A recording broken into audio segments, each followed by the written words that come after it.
Bismillahirrahmanirrahim. Thawabu man ghadda basarahu an maharimillah. Pahalanya orang yang menundukkan pandangannya dari perkara-perkara yang diharamkan dipandang oleh Allah. Di anggota tubuh kita ini adalah di antara sumber produksi pahala dalam diri kita. Di sumber produksi pahala itu ada 3, hati, lisan, dan anggota tubuh. Maka sumber-sumber pahala ini bagaimana kita maksimalkan untuk produksi pahala terus. Tentu saja syaitan akan berusaha bekerja sama dengan nafsu kita untuk kita tidak menunaikan amanah ini dengan benar. Maka Allah janjikan dalam hadis-hadis yang akan kita baca, anugerah-anugerah yang Allah akan berikan kepada orang yang bisa menunaikan amanah menggunakan pandangannya sesuai prosedur. Sebelum itu ada perintah untuk orang itu menundukkan pandangannya dari perkara yang tidak diridhai oleh Allah. Mata, telinga itu termasuk pimpinan puncak di dalam memberikan informasi pada hati kita, pada otak kita. Maka kalau matanya benar, kupingnya benar, nanti otaknya mudah benar, hatinya mudah bersih. Jadi kalau dua ini jadi mata yang keranjang apa-apa dilihat, kupingnya menjadi kuping tong sampah yang apa-apa dimasukkan, nanti akhirnya hatinya jadi tempat pembuangan akhir, jadi kantornya sampah. Akhirnya dia menyebarkan persampahan pada anggota tubuh. Omongannya di sampah, keputusannya di sampah, hidupnya akhirnya jadi sampah. Coba kita lihat, kita ini mikir, ngangan-ngangan, rindu atau benci kan, nanti ujung-ujungnya pimpinannya itu mata dan telinga, mata, telinga, mata, telinga. Maka Allah sebutkan anggota tubuh kita yang banyak mengaruhi tubuh kita yang akan ada hisab khusus. Innas sam'a, sembuhnya kuping, pendengaran, wal basara, pandangan, wal fu'ada, dan hati. Kenapa hati akan akhir? Walaupun wawu itu bukan untuk arti tartib, ini ada hikmahnya tentu. Di antara hikmahnya memang mata dan telinga itu nanti hasilnya dengan hati itu mirip-mirip. Mata telinganya lulus hisab, hatinya juga akan lulus hisab biasanya. Matanya mandang terus santri putra, santri putri makanya.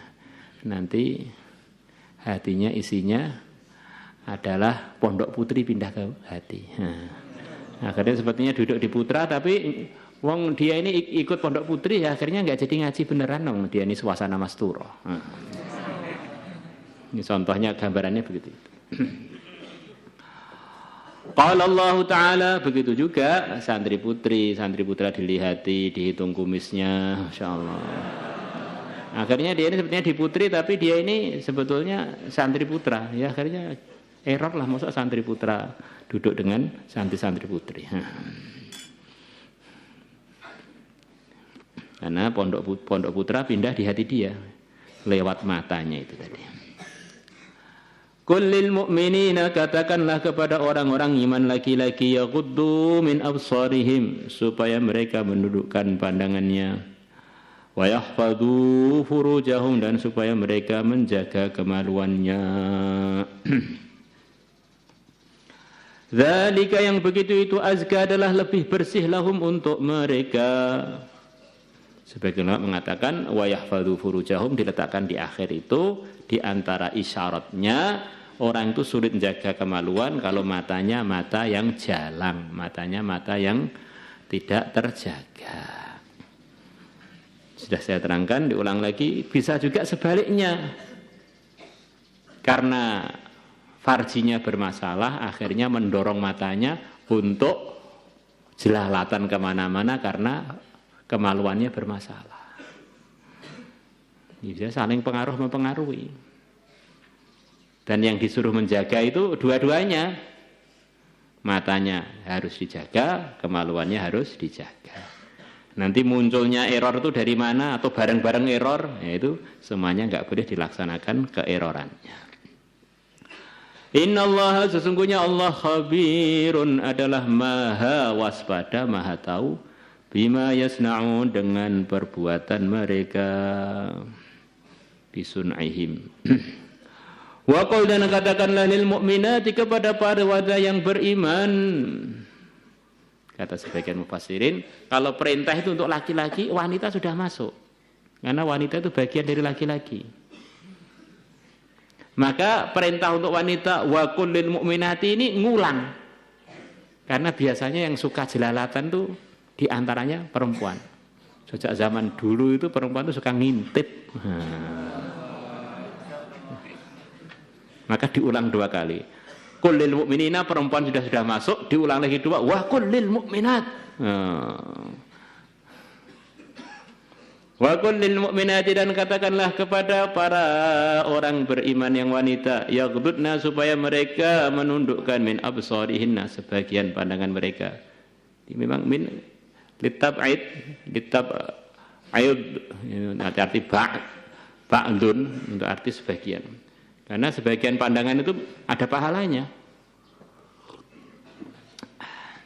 Wa yahfadna furujahunna, dan supaya mereka menjaga kemaluan-kemaluannya. Wa taqaddama fil bab qablahu, dan telah terdahulu dalam bab sebelumnya hadits Ubadah bin Samit, hadisnya Ubadah ibn Samit.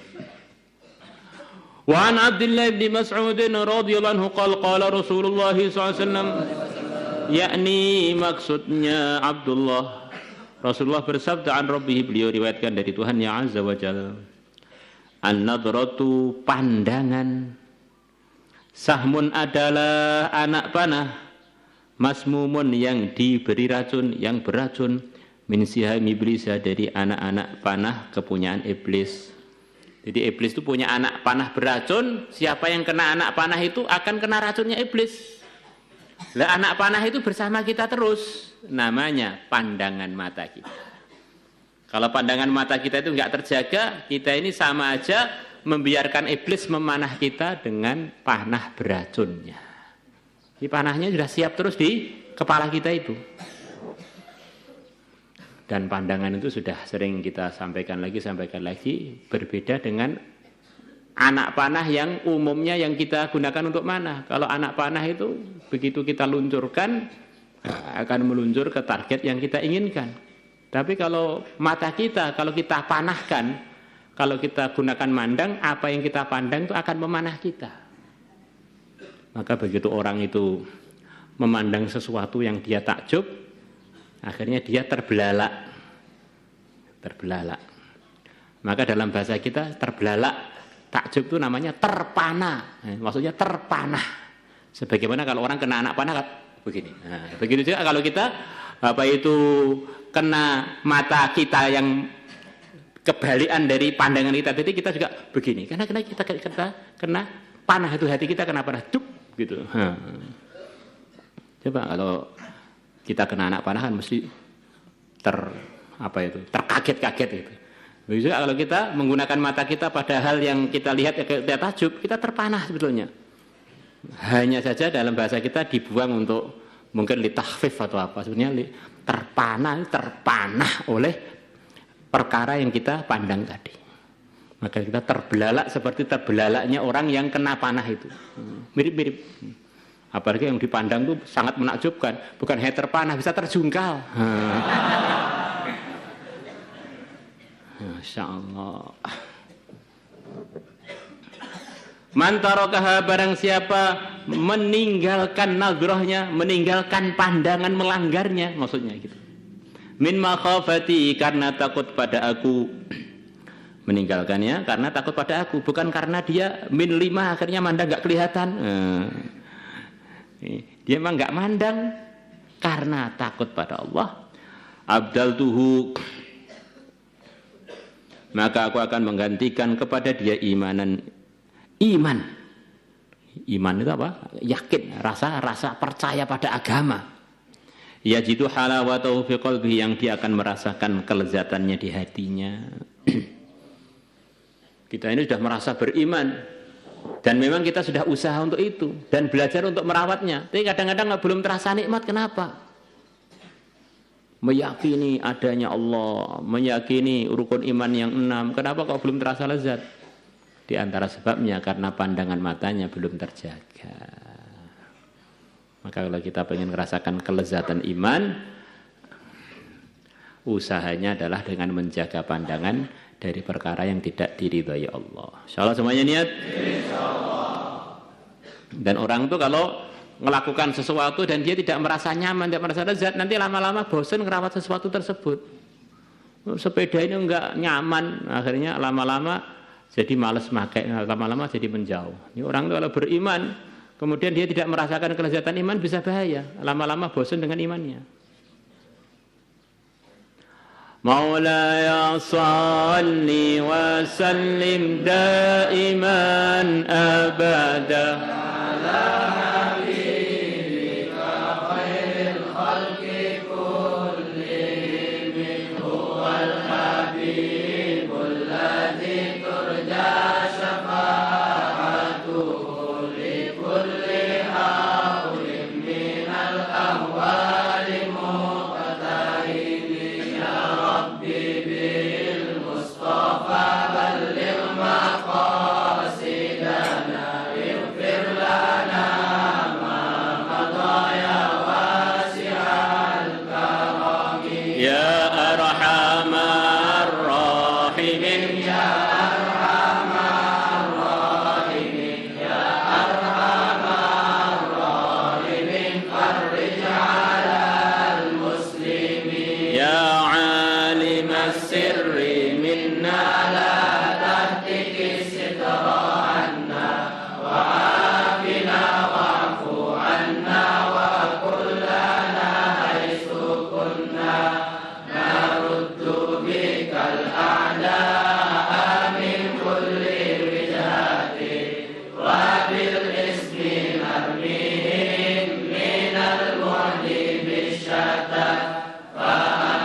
Sama